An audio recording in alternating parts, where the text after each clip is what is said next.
During a time where African Americans can't eat at lunch counters, can't try on clothes in department stores.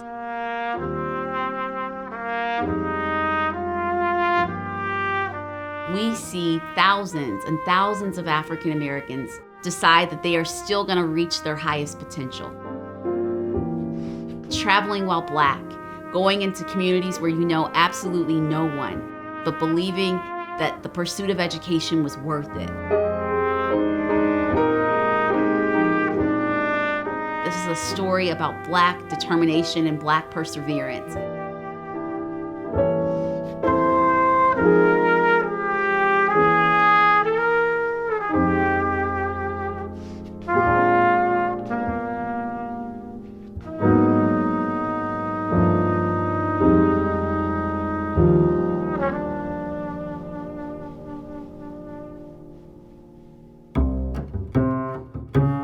For most of the 20th century, I should say, African Americans in the South did not have the opportunity to secure any type of higher education beyond the bachelor's degree. There's not one single public institution, an institution that's supported by tax dollars, Black and white tax dollars, allowing African Americans to pursue post-baccalaureate study. So we take something like the University of North Carolina or the University of Georgia or the University of Florida. All of these Southern flagship institutions have an array of graduate and professional school programs, but those programs are off limits to African Americans. So any African Americans in the South desiring a master's degree, a doctorate degree, a JD or an MD or a DDS had to travel outside of the state to receive those opportunities because all of the states of the former Confederacy and all of the border states refused to put post-baccalaureate programs at their Black colleges.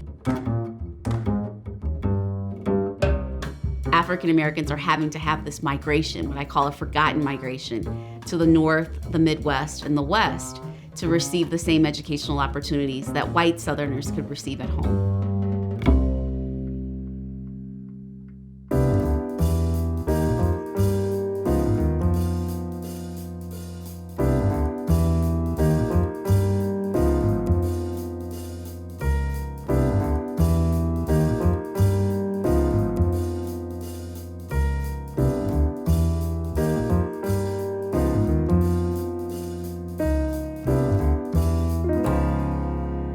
In the 1920s, we began to see Black lawmakers strategically introducing laws across the South to secure educational opportunities for African Americans. Missouri elects its first Black state legislator, and it was a man by the name of Wathall Moore. So he introduces a bill in 1921 to upgrade Lincoln University, which was the only public Black college in that state. His bill says until the state invests as it should in Lincoln to make it the Black counterpart of the University of Missouri, the state should pay for Black residents to go out of state and secure the same educational opportunities that white residents have. What we're going to see is it's a domino effect. Between 1921 and 1948, 16 southern and border states created these programs where they used tax dollars to compel African Americans to go out of state for anything beyond the bachelor's degree. I have coined this tuition assistance as segregation scholarships because essentially the purpose of this money is to preserve segregation.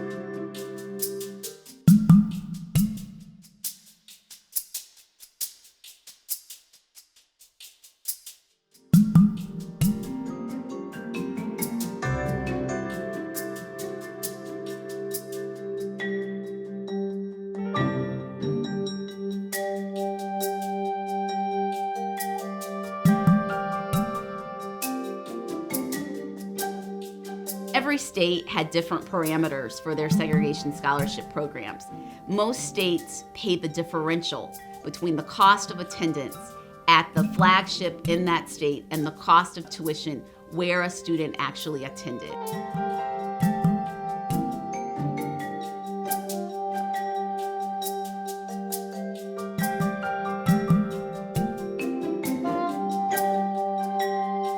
Some states provided transportation assistance as these students are having to take buses and trains and sometimes planes to go back and forth between the North and the South. Some states provided a living stipend with a recognition that living in the North, Midwest, or West was often a lot more expensive than living in the South.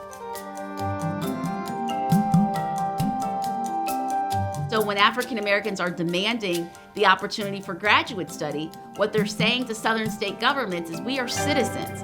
And in the same way that you provide opportunities for white Americans, we demand opportunities for ourselves.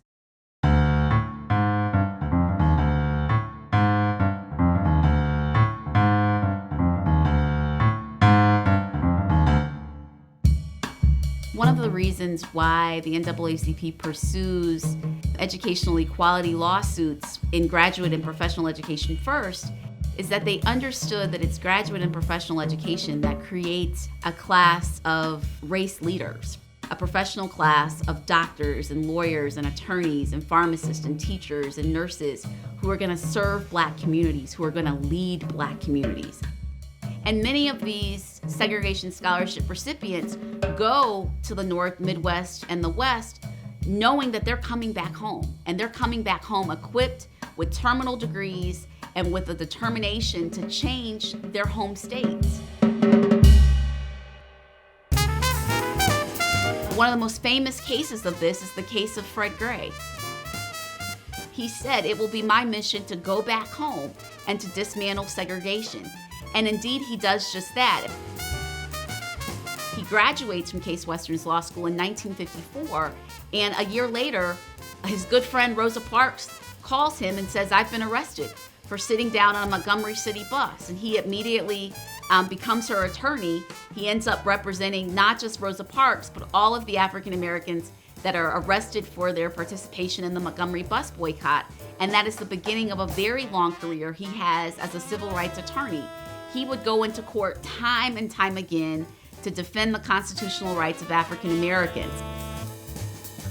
And he's just one example of the numerous segregation scholarship recipients who use their training to come back home and begin to create a more just and inclusive society.